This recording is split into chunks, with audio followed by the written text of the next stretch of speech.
नमस्कार दोस्तों, Aarav study point में आप सभी का स्वागत है। दोस्तों, आज की इस वीडियो में मैं आपको 22 मार्च को होने वाली फर्स्ट शिफ्ट में जितने भी एनटीपीसी ग्रेजुएट लेवल की परीक्षा में प्रश्न पूछे गए थे उन सभी प्रश्न का एनालिसिस कराने वाला हूं और इसी शिफ्ट के आधार पर आज आपके जितने भी क्वेश्चन पूछे जाने की संभावना है उन क्वेश्चनों को लेकर आया हूं। तो दोस्तों, वीडियो पर बने रहिए और वीडियो को अंत तक जरूर देखिए। सबसे पहले हम 22 मार्च की फर्स्ट शिफ्ट में जितने भी क्वेश्चन आए हैं उन सभी क्वेश्चनों का एनालिसिस करा देते हैं, ठीक है। तो चलिए देखते हैं। देखिए, पहला प्रश्न आया था ASCII में सी का अर्थ कोड है जिसका उपयोग के लिए डैश लिया जाता है। तो आंसर था सूचनाओं को कूटबद्ध करना, ठीक है। अगला क्वेश्चन पूछा गया था उच्चतम न्यायालय को मूल्य आरंभिक क्षेत्राधिकार प्राप्त है किस अनुच्छेद में है। तो ये है अनुच्छेद 131 में।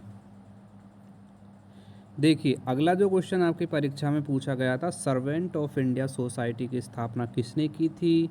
तो ये स्थापना की थी गोपाल कृष्ण गोखले ने। अगला क्वेश्चन पूछा गया था जब दो या दो से अधिक परिवहन मार्ग आपस में मिलते हैं तो उस स्थान को क्या कहते हैं। तो उसे कहते हैं नोड, जो कि आपके विकल्प में दिया गया था, ठीक है। देखिए, अगला क्वेश्चन था विटामिन ए की कमी से कौन सा रोग होता है, ठीक है। तो विटामिन ए की कमी से रोग होता है रतौंधी, ठीक है। और विटामिन बी की कमी से कौन सा होता है रोग, थायमीन, ठीक है। आगे देखिए, अगला क्वेश्चन था हर्ष चरित्र की रचना किसने की थी। तो हर्ष चरित्र की रचना की थी बाण भट्ट ने, ठीक है, बाण भट्ट। इसको क्वेश्चन को सही कर लेना, हर्ष चरित्र की रचना की थी बाण भट्ट ने। ताजमहल किस राज्य में है। तो ताजमहल है उत्तर प्रदेश में। देखिए, कितना आसान क्वेश्चन आपकी परीक्षा में पूछा गया था। 101वें संविधान संशोधन के तहत अंतर्राज्य जीएसटी पर नियम बनाने की शक्ति किसके पास है। तो ये शक्ति पास होती है केवल संसद के। अगला क्वेश्चन में पूछा गया था दिल्ली सल्तनत के अंतर्गत दीवान ए रियासत विभाग का मुख्य कार्य क्या था। तो आंसर था बाजार और कीमतों पर रोक लगाना, ठीक है। भारत के किस शहर को सिलिकॉन वैली ऑफ इंडिया कहा जाता है। तो ये है बेंगलोर। आगे क्वेश्चन में पूछा गया था कलंग गांव हिमाचल प्रदेश के किस जिले में स्थित है। तो ये स्थित है मंडी जिले में। वारली चित्रकला भारत के किस राज्य से संबंधित है। तो इसका संबंध है महाराष्ट्र से। अगले क्वेश्चन में पूछा गया था कि संवेग का एसआई मात्रक क्या है। तो संवेग का एसआई मात्रक होता है किलोग्राम मीटर प्रति सेकंड। नेक्स्ट क्वेश्चन में पूछा गया था विंडो 11 में control plus shift plus ESC shortcut की क्या करती है। तो ये टास्क मैनेजर खोलती है। अगले क्वेश्चन में पूछा गया था बगराम एयरबेस मुख्य रूप से कहाँ स्थित है। तो ये स्थित है अफगानिस्तान में। अगले क्वेश्चन में पूछा गया था कि 2025 ITF mixed team world cup का विजेता कौन है। तो ये विजेता था चीन। आगे क्वेश्चन में पूछा गया था तापीय प्रदूषण का सबसे सामान्य कारक कौन सा है। तो ये है आप शीतलक के रूप में प्रयोग किया गया गर्म पानी। फ्रेंड, मैं आपसे रिक्वेस्ट करता हूं अगर आप हमारे चैनल पर पहली बार आए हैं तो चैनल को सब्सक्राइब कर लीजिए। इसी प्रकार का एनालिसिस 100% रियल क्वेश्चन के साथ आपको मिलता रहेगा। देखिए, अगले क्वेश्चन में पूछा गया था वित्त वर्ष 2026 में भारत की मुद्रास्फीति दर लगभग कितने से कितना रहने का अनुमान है। तो ये था 2% से 3%। अगला क्वेश्चन में पूछा गया था कि मैकेनिकल कंप्यूटर का जनक किसे कहा जाता है। तो इनका नाम क्या था, चार्ल्स बेबेज। 2024 के आंकड़ों के अनुसार मध्य आयु के आधार पर दुनिया का सबसे युवा देश कौन सा है। तो सबसे युवा देश है नाइजर। अगले क्वेश्चन में पूछा गया था पैकेट किस अनुच्छेद के अंतर्गत रेट जारी करता है। तो ये है अनुच्छेद, ठीक है। आगे देखिए, अगले क्वेश्चन में पूछा गया था भारत में कार्बन क्रेडिट लक्ष्य पूर्ण करने पर कितना जुर्माना लगाया जाता है। तो ये था बाजार मूल्य का 2 गुना। सुप्रीम कोर्ट ने 2025 में अनुच्छेद 143 के तहत किस वर्ष पर अपनी परामर्श कारी राय दी है जो तमिलनाडु के राज्यपाल के मामलों में उपजी थी? तो देखिए इस क्वेश्चन का सही आंसर था विधेयकों पर सहमति देने की राज्यपाल और राष्ट्रपति की शक्तियाँ। ये था आपके क्वेश्चन का सही आंसर। अगले क्वेश्चन में पूछा गया था अमीर खुसरो ने अपने साहित्य और काव्य रचना के लिए मुख्य रूप से किस भाषा का प्रयोग किया था? तो इन्होंने प्रयोग किया था फारसी भाषा का। अगले क्वेश्चन में पूछा गया था 1857 के विद्रोह के संदर्भ में मंगल पांडे की नेटिव इन्फेंट्री से संबंधित थे? तो ये संबंधित थे 34वीं नेटिव इन्फेंट्री से। जनवरी 2025 में अमेरिका और अल्जीरिया के बीच किस क्षेत्र में सहयोग के लिए समझौता ज्ञापन पर हस्ताक्षर हुए थे? तो ये थे सैन्य पर। देखिए अगले क्वेश्चन में पूछा गया था कि 8वीं से 10वीं शताब्दी के दौरान कन्नौज पर वर्चस्व स्थापित करने के लिए पाल प्रतिहार और राष्ट्रकूट वंशों के बीच हुए संघर्ष को किस नाम से जाना जाता है? तो इसे जाना जाता है त्रिपक्षीय संघर्ष के नाम से। देखिए अगले क्वेश्चन में पूछा गया था इन्फ्लुएंजा वायरस के कारण होने वाली बीमारी को सामान्यतः किस नाम से जाना जाता है? तो इसे जाना जाता है फ्लू के नाम से। तो फ्रेंड्स ये थे आपके 22 मार्च की फर्स्ट शिफ्ट में पूछे जाने वाले क्वेश्चन। अब मैं आपको आज तीनों शिफ्टों में पूछे जाने वाले क्वेश्चनों को करा देता हूँ, ठीक है, जिन क्वेश्चनों की आने की सबसे अधिक संभावना होती है। तो देखिए पहला क्वेश्चन है भारत के संविधान में मौलिक अधिकारों का मुख्य उद्देश्य नागरिकों को किस प्रकार की स्वतंत्रता प्रदान करना है? तो आंसर क्या है? राजनीतिक और नागरिक स्वतंत्रता। आगे देखिए अगला क्वेश्चन है मानव शरीर में रक्त का शुद्धिकरण किस अंग में होता है और उसका मुख्य कार्य क्या है? तो आंसर क्या है? गुर्दा और अपशिष्ट पदार्थों को छानना, ये इसका कार्य होता है।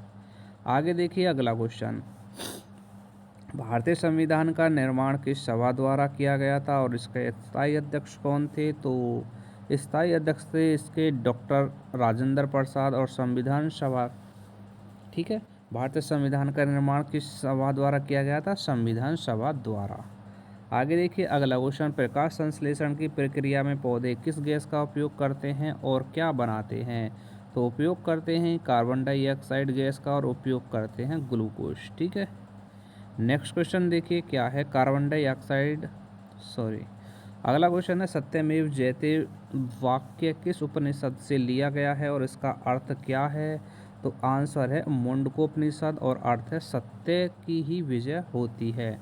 आगे देखिए मानव हृदय में कुल कितने कक्ष होते हैं और उनका कार्य क्या होता है? तो 4 कक्ष होते हैं और रक्त का संचार करना इनका कार्य होता है। चलिए अगले क्वेश्चन की तरफ देखिए अगला क्वेश्चन है भारत में पंचायती राज व्यवस्था को संवैधानिक दर्जा किस संशोधन द्वारा दिया गया? तो ये था 73वां संविधान संशोधन।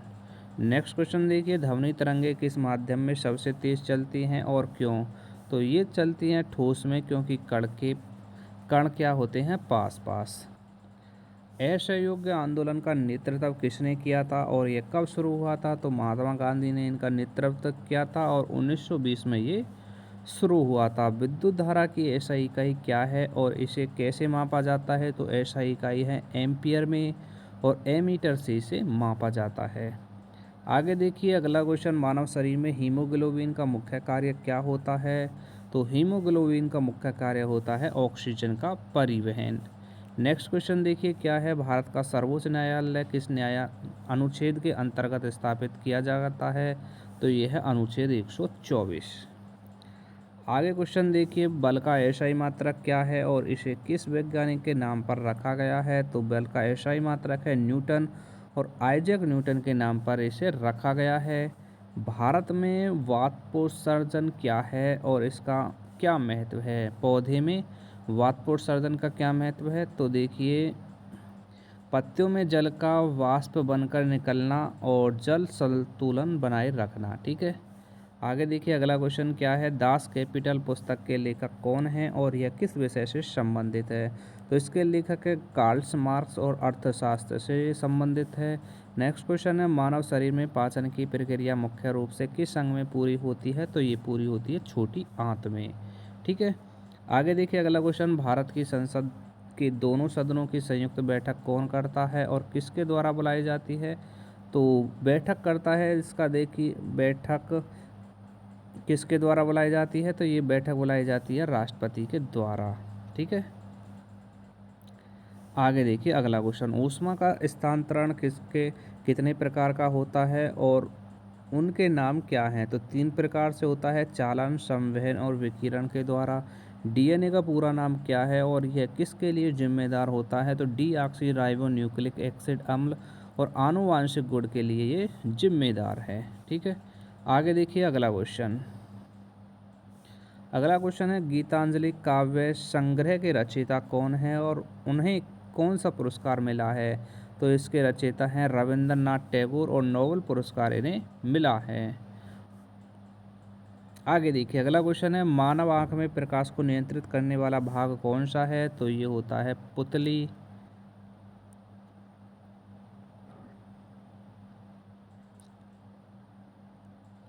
आगे देखिए अगला क्वेश्चन है, भारत की पहली महिला प्रधानमंत्री कौन थी और उन्होंने पदभार कब संभाला था? तो इंदिरा गांधी थी और पदभार संभाला था 1966 में। धातुएं सामान्य विद्युत की अच्छी चालक क्यों होती हैं? तो मुक्त इलेक्ट्रॉन की उपस्थिति के कारण होती हैं ये धातुएं अच्छी चालक। ठीक है। आगे देखिए अगला क्वेश्चन है, रक्त का लाल रंग किस तत्व के कारण होता है? तो ये होता है हीमोग्लोबिन के कारण और इसका कार्य क्या है? ऑक्सीजन ले जाना। रामायण के रचयिता कौन हैं और ये किस भाषा में लिखी गई है? तो वाल्मीकि इसके रचयिता हैं और संस्कृत भाषा में ये लिखी हुई है। आगे देखिए पानी का रासायनिक सूत्र क्या है और यह किन तत्वों से मिलकर बना है? तो पानी का रासायनिक सूत्र है H2O और हाइड्रोजन और ऑक्सीजन से ये बना हुआ है। और देखिए जो अंतिम प्रश्न क्या है, भारत का राष्ट्रीय ध्वज के बीच में बने चक्र को क्या कहा जाता है? तो इसे कहा जाता है अशोक चक्र। तो फ्रेंड्स ये थे आपके वो क्वेश्चन जो एनटीपीसी ग्रेजुएट लेवल की परीक्षा में आने की सबसे अधिक संभावना रखते हैं। इस पहले वाले क्वेश्चनों में मैंने आपको एनालिसिस करा दिया है। तो ऐसी प्रकार की वीडियो देखने के लिए चैनल को ज़रूर सब्सक्राइब कर लीजिए। मिलते हैं नेक्स्ट वीडियो में।